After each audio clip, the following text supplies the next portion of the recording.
What's going on, guys? So recently I installed solar panels in my house, and I'm gonna give you two main reasons why I didn't go with Tesla. The first reason is their warranty. So their warranty is a 25-year warranty, which is great, but only at 80% of performance on the solar panels. In the solar panel world, I would say SunPower is like number one top tier, followed closely by LG, and then I would say REC and QCell is somewhat close to each other, but I would say REC is slightly better than QCell, and then everything else. From the research I've done, I believe Tesla uses QCell panels when they do all their installs. I think this is just their manufacturer, their brand that they go to. And if you compare it to SunPower and LG, these two companies has a warranty of 25 years as well, but they guarantee their panels at like 92 to 95% operational at 25 years. Even REC has a 83 to 85% guarantee at 25 years, so it's even slightly better than what Tesla offers. Now, moving on to number two, Tesla offered a terrible offset for my house. So when it comes to solar panels, ideally, a one-story house is like optimal. So my house is a two-story. So with two stories, you have a lot of like angles and a lot of changes on the roof where like you can fit like one panel here, one panel there, one panel here, and then like all of a sudden like you have a row of panels over here. And so really your roof isn't ideal. So with a single story, you have a lot more surface area. You can just line up the panels and you're good to go. If you don't know how Tesla works, I'm gonna give you guys a quick breakdown. So what you do is you go on their website, you enter in your address, you enter the dollar amount that you pay in electricity per month, and it'll spit out a number where it'll suggest a certain size system for your house. Now, Tesla offers four systems. One is at 1.8 kilowatts, the other is at 9.6 kilowatt, then followed by 14.4, and then all the way up to 19.2 kilowatt system.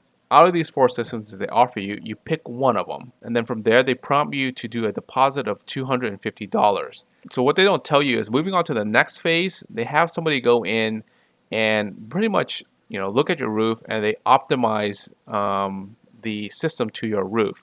So for example, even if you pick let's say a 9.6 kilowatt system, they might not be able to fit all those panels onto your roof.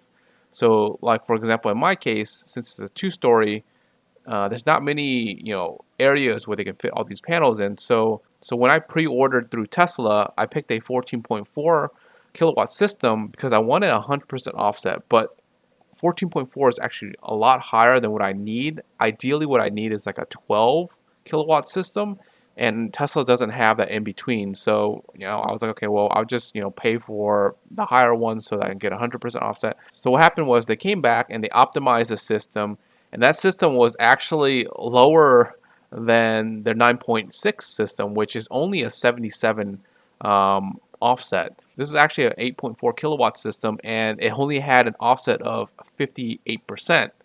So like you're still paying almost like half of your bill than if you went with something like this. And looking at the way the panels are laid out and designed, there was no way that I could get 100% offset with the Tesla system. And it looks like the panels that Tesla were using were slightly bigger where they couldn't fit a lot of panels on the roof. And even at some areas where you're like, oh, it looks like, there's spots that they can fit. Even if you count those spots, I did a little rough math. It would only bring me up to maybe like 60-70% offset.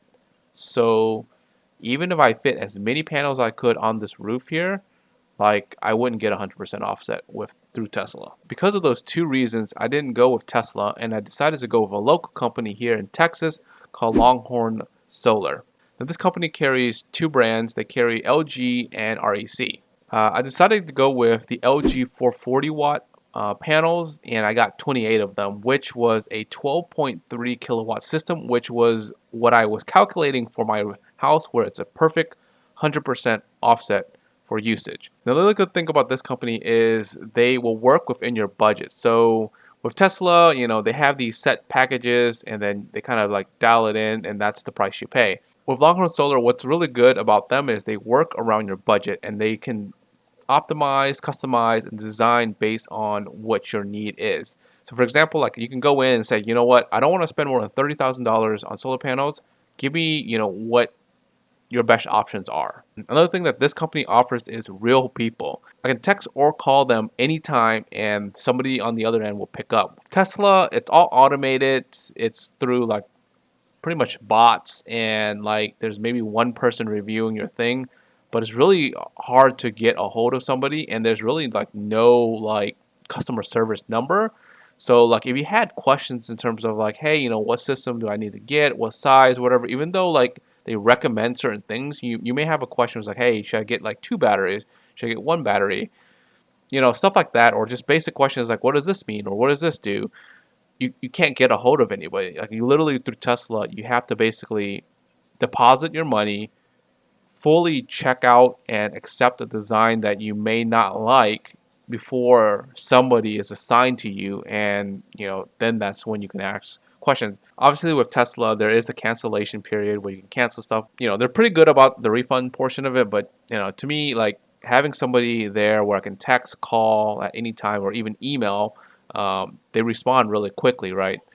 So I think that's really helpful, especially if you're getting something that you don't know and you have a bunch of questions about like refunds, rebates, or even like how does the system work, or hey, what if I add this stuff in the future? Would it cost you anything like that?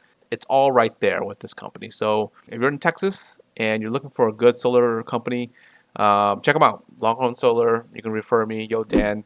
And I think that you'll like them. I'll leave a contact information below of the person or the sales rep that I worked with. Ron, super helpful, super nice, and he'll answer pretty much any questions that you have about it. So even if you're just like, hey, curious about it, shoot him an email or whatever. Just let them know that I sent them your way. I get a small referral from it, so it will be really nice and really helpful. So my system has been up for about a month. There's been a lot of cloudy days this whole like past month or so, but there was a few really nice days, and I just wanted to see what the system can kind of do. On a really nice day, super sunny, no clouds, it produced 66 kilowatt hours for the whole day, which is insane. So based on my average usage, within a month, I just need to produce 45 kilowatt hours every day to offset 100% of my energy usage. So some of these days where it's like 60 plus, 50 plus, or whatever, it'll offset some of the days that are like cloudy where it's only producing 10, 9, or even like 15 on some of those days, right? But yeah, some of these numbers are insane, and I can't wait till summertime where like these numbers will just be crazy. I want to see if I can break 70 kilowatt hours. That'd be insane if it was possible. But yeah, so I just want to make a quick video, just kind of share my experience with solar so far and some of the reasons why I didn't go with a certain company and I went with another company. If you have any other questions, leave in the comments below. If you guys aren't subscribed yet, make sure to subscribe. And always, till next time, guys, peace.